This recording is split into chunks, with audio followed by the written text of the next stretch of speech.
प्रिय विद्यार्थियों, हम गांधी दर्शन पढ़ रहे हैं और गांधी दर्शन में जो अध्याय चल रहा है उसका नाम है भारत के राष्ट्रीय स्वतंत्रता संग्राम में महात्मा गांधी का योगदान। वही बात जो मैं हर बार कहता हूँ कि किसी व्यक्ति के दर्शन को समझने से पहले जरूरी है कि हम उस व्यक्ति को समझें और किसी व्यक्ति को समझने के लिए जरूरी है कि हम उसके कामों को समझें।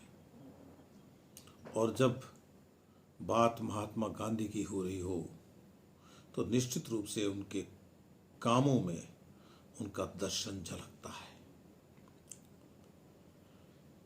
दक्षिण अफ्रीका से लौटने के बाद गांधी जी भारत के समाज में निरंतर सक्रिय हैं और समाज में सक्रिय होने का मतलब केवल राजनीति में सक्रिय होना नहीं है। उन्होंने इस देश में सामाजिक सुधारों के लिए भी कम काम नहीं किया है। खैर, हमने ये देखा कि विभिन्न गतिविधियों में सक्रिय रहते हुए, विभिन्न आंदोलनों का नेतृत्व करते हुए 1942 आ गया था और 1942 में गांधी जी ने एक नया आंदोलन शुरू किया था, भारत छोड़ो आंदोलन। आंदोलन का नाम नया था लेकिन उसकी तकनीक वही थी जो दुनिया में गांधी तकनीक के नाम से जानी जाती है। इस समय तक यह देश आंदोलनों के लिए बहुत बहुत सीमा तक प्रशिक्षित हो चुका था। देश में एक तरफ क्रांतिकारी अपनी जानें दे देकर आजादी के लिए जागरण पैदा कर रहे थे, वहीं दूसरी ओर गांधी जी जैसे लोगों को अहिंसा के मार्ग पर चलते हुए आजादी पाने का नुस्खा बता रहे थे। इसके अलावा भी सामाजिक संगठनों में, स्वयंसेवी संगठनों में काम करने वाले लोग अपने अपने तरीके से अंग्रेजों से लड़ रहे थे। तो इस देश की आजादी एक सामूहिक प्रयास है, यह मैं पहले ही कह दूं। यह जरूर है कि उस समय 1942 तक आते आते तो बहुत ज्यादा कांग्रेस नाम का एक राजनीतिक दल भारत के राष्ट्रीय आंदोलन का नेतृत्व कर रहा था। अंग्रेज उसी दल से बात करते थे। दूसरी तरफ मुस्लिम लीग भी था और मुस्लिम लीग के बारे में आप बहुत अच्छी तरह से जानते हैं कि उस संगठन का उद्देश्य देश की आजादी प्राप्त करने से कहीं अधिक इस देश को तोड़ने में था। तो 1942 आ गया, उसके पहले बहुत सारी बातें हुई, मैं सब बता चुका हूं। सविनय अवज्ञा आंदोलन जो गांधी जी ने दांडी मार्च से शुरू किया था, उसे रोका। उसके बाद में उन्होंने कुछ और भी चरण चलाए इस आंदोलन के, लेकिन यह लगने लगा कि अब अंग्रेज मानने को तैयार नहीं है। क्रिप्स मिशन आया और वह भी विफल होकर चला गया। कांग्रेस ने गांधी जी से कहा कि अब क्या करना चाहिए। कार्य समिति में चर्चा हुई। अलग अलग तरह के लोग कांग्रेस में थे। कोई कुछ कहते थे कि संविधान सभाओं में प्रवेश करके लड़ाई लड़नी चाहिए, कुछ कहते थे कि वर्ग संघर्ष होना चाहिए, कुछ कहते थे कि गांधी जी आपका तरीका ठीक है। बीच में स्थिति ऐसी बन गई थी कि कांग्रेस में मतभेद भी बहुत ज्यादा हो गए थे। तो इस माहौल में गांधी जी ने देश की जनता को विभिन्न आंदोलनों के माध्यम से प्रशिक्षित कर दिया था, विभिन्न आंदोलनों के माध्यम से तैयार कर दिया था। जनता का डर निकल गया था। सफलता का जब तौल देखा जाता है, जब उसका मूल्यांकन किया जाता है, तो उसका मूल्यांकन कई तरीकों से किया जाता है। और गांधी जी के आंदोलनों की सफलता का मूल्यांकन किया जाए तो अब तक 1942 तक सबसे जो बड़ी बात थी वह यह थी कि देश की जनता जाग गई थी। तो क्रिप्स चला गया, कुछ नहीं हुआ, और कांग्रेस ने गांधी जी पर भरोसा किया कि आप जैसा चाहें वैसा करें। गांधी जी ने कहा कि मैं बात करूंगा, और द्वितीय विश्व युद्ध प्रारंभ हो ही गया था, चल ही रहा था, और उस युद्ध में अंग्रेजों के साथ हमारा व्यवहार क्या हो, यह भी उस समय एक बड़ा प्रश्न था।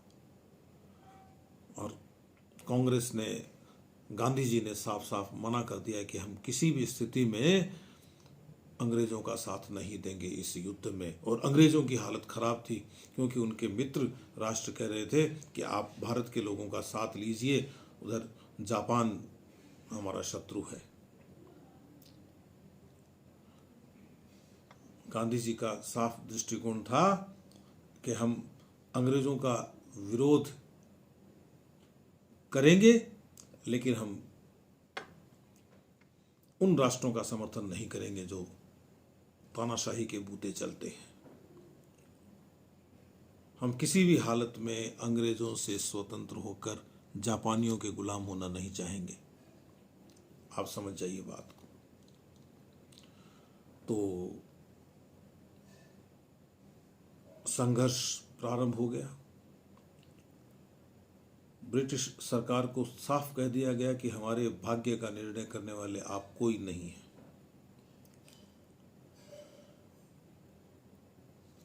सरकार ने दमन की कार्रवाई शुरू कर दी। बौखला गई सरकार कि यहां के लोग युद्ध में साथ नहीं दे रहे हैं।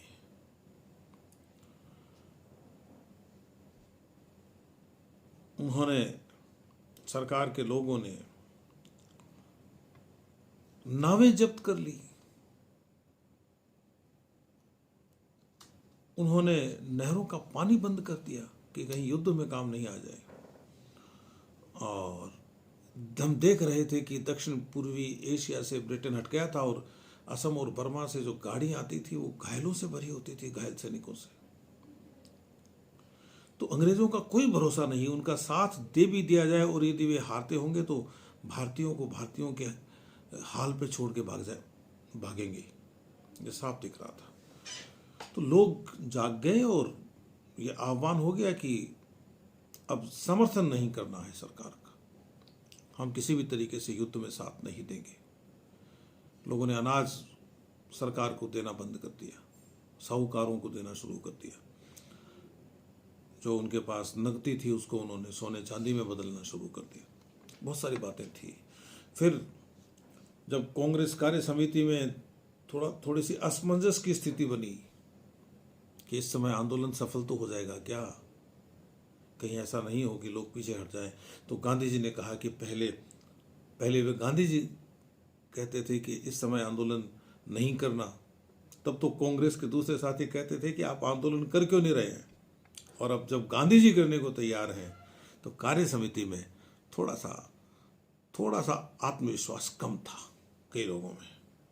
तो गांधी जी ने कहा कि भले ही मुझे कांग्रेस छोड़ना पड़े, उन्होंने कहा कि मैं इस कांग्रेस की बालू से एक दूसरा आंदोलन खड़ा कर दूंगा। मुझे पूरा विश्वास है। तो गांधी जी को छूट दे ही दी गई थी और गांधी जी ने जो ऐतिहासिक सभा हुई थी मुंबई के ग्वालिया टैंक में, उन्होंने अपना एक भाषण दिया था और भाषण में उन्होंने कहा था कि आप लोग निश्चिंत रहिए, इस बार मैं कोई समझौता करने वाला नहीं हूं। वे यदि कहेंगे कि हम आपसे नमक टैक्स नहीं लेंगे या हम ये शराबबंदी कर देंगे, मैं कहूँगा कि आज़ादी से कम कुछ नहीं। हम हमारी गुलामी का स्थायित्व देखने के लिए जिंदा नहीं रहेंगे। एक कार्य योजना बनाई गई। यद्यपि नेताओं की आकस्मिक गिरफ्तारी के कारण उस कार्य योजना पर अमल नहीं हुआ, वह दूसरी बात है, लेकिन लोगों तक पहुंच गया संदेश कि सरकारी कर्मचारी नौकरी न छोड़ें। पहले के आंदोलनों से थोड़ा सा अलग है इस बार का आंदोलन, इस बार का कार्यक्रम। नौकरी नहीं छोड़नी है, लेकिन ये कह देना है कि हम कांग्रेस के कार्यकर्ता हैं, हम कांग्रेस के साथ, हम आज़ादी के साथ। कांग्रेस का मतलब वह दल जो आज़ादी का समर्थन करता है। और 1947 के बाद में जिस कांग्रेस का उदय हुआ, वह कांग्रेस अपना एक दूसरा चरित्र लेकर सामने आया। सरकारी कर्मचारी नौकरी नहीं छोड़े, लेकिन कांग्रेस के प्रति अपनी निष्ठा की घोषणा कर दें। सैनिक अपने देशवासियों पर गोली चलाने से इनकार कर दें। राजा महाराजा जनता की प्रभुसत्ता स्वीकार करें, अंग्रेजों की नहीं। और उनकी रियासतों में रहने वाली जनता अपने आप को भारत राष्ट्र का नागरिक घोषित करते, या वो अपने आप को भारत राष्ट्रीय कहे, भारत देश का नागरिक कहे। और जनता राजाओं की बात तभी माने जब राजा अंग्रेजों के साथ न हो। बच्चे पढ़ाई छोड़ दें, लड़के कॉलेज छोड़ दें, लड़कियां कॉलेज छोड़ दें, लेकिन वे तभी छोड़ें जब वे ये संकल्प कर लें कि आज़ादी नहीं मिलेगी तब तक नहीं जाएंगे। ये दृढ़ता होनी चाहिए। किसानों से कहा गया कि यदि आप में साहस हो तो आप कर देने से इनकार कर दें, लेकिन इनकार कर दें तो फिर कर दें।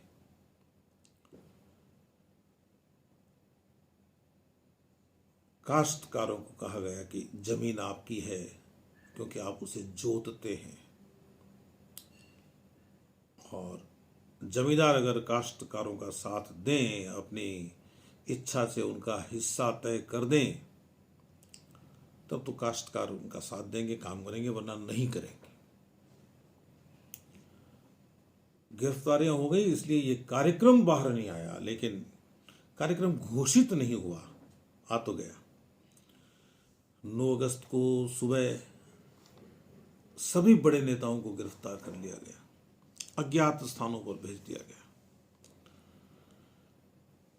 सरकार इस समय तक जान गई थी कि ये जो आंदोलन उठ रहा है, ये आंदोलन अब दबेगा नहीं और युद्ध में साथ नहीं मिलेगा भारत का। अब जो नौकरी कर रहे हैं या जो जिन्होंने नहीं छोड़ा, उनकी बात नहीं है।